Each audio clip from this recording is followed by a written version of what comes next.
Assalamualaikum warahmatullahi wabarakatuh. Kembali lagi di channel kami. Kali ini channel kami akan membahas tentang bagaimana cara memulai sebuah usaha.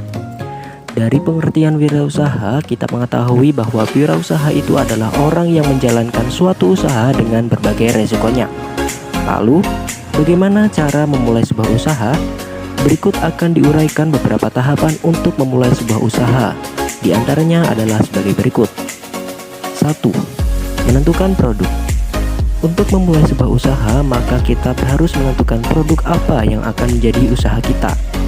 Dalam menentukan produk, kita dapat melihat berdasarkan 3 hal, yaitu yang pertama, menentukan produk berdasarkan keahlian kita.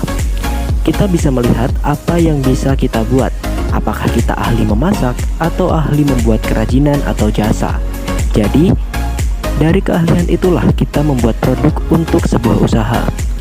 Yang kedua, menentukan produk berdasarkan tren. Artinya, kita menentukan produk usaha dengan melihat apa yang sedang digemari oleh masyarakat. Misalnya, di masyarakat sedang digemari makanan yang pedas, maka kita bisa mengolah berbagai makanan bercita rasa pedas sebagai produk usaha. Yang ketiga, menentukan produk berdasarkan peluang. Dengan cara ini, kita bisa melihat peluang apa yang ada yang dapat kita manfaatkan untuk dijadikan produk. Setelah itu, kita menentukan peluang usaha kita dan manfaatkan peluang itu. Kita jadikan peluang tersebut sebagai usaha kita. Kedua, menentukan target pasar. Cara kedua untuk memulai sebuah usaha adalah kita harus menentukan sasaran pasar yang kita tuju. Menentukan kepada siapa produk kita akan dijual, apakah akan dijual kepada kalangan atas, kalangan menengah, kalangan bawah. Maka, produk yang kita pasarkan harus sesuai dengan daya beli dan kebutuhan target pasar kita. Kita juga menentukan target pasar berdasarkan umur, profesi, dan aktivitas, dan lain-lain. 3. Menguji kelayakan usaha.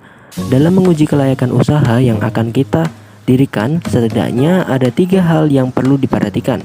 Di antaranya adalah yang pertama ada biaya investasi, yang kedua biaya modal kerja, dan yang ketiga prediksi kas masuk. 4. Struktur manajemen.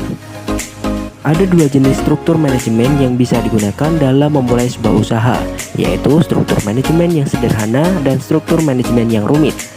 Manajemen sederhana yaitu hanya ada kita sebagai bos dan karyawan sebagai anak buah yang membuat produk.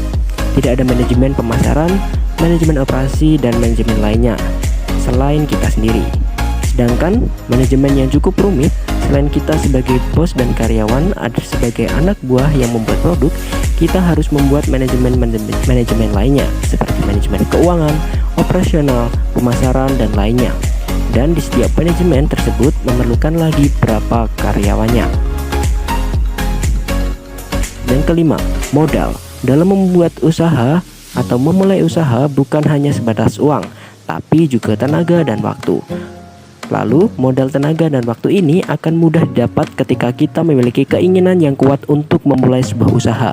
Sedangkan modal uang tidak dapat didapatkan dengan cara sesederhana itu.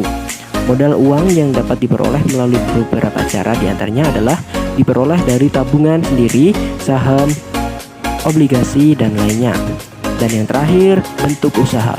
Kita dapat menentukan bentuk usaha dengan apa yang kita inginkan. Apakah bisa berbentuk usaha perorangan, UMKM, atau bahkan PT, CV, atau bentuk usaha lainnya yang mungkin dapat kita lakukan. Demikian video kali ini, kembali lagi di video berikutnya. Terima kasih sudah menonton. Wassalamualaikum warahmatullahi wabarakatuh.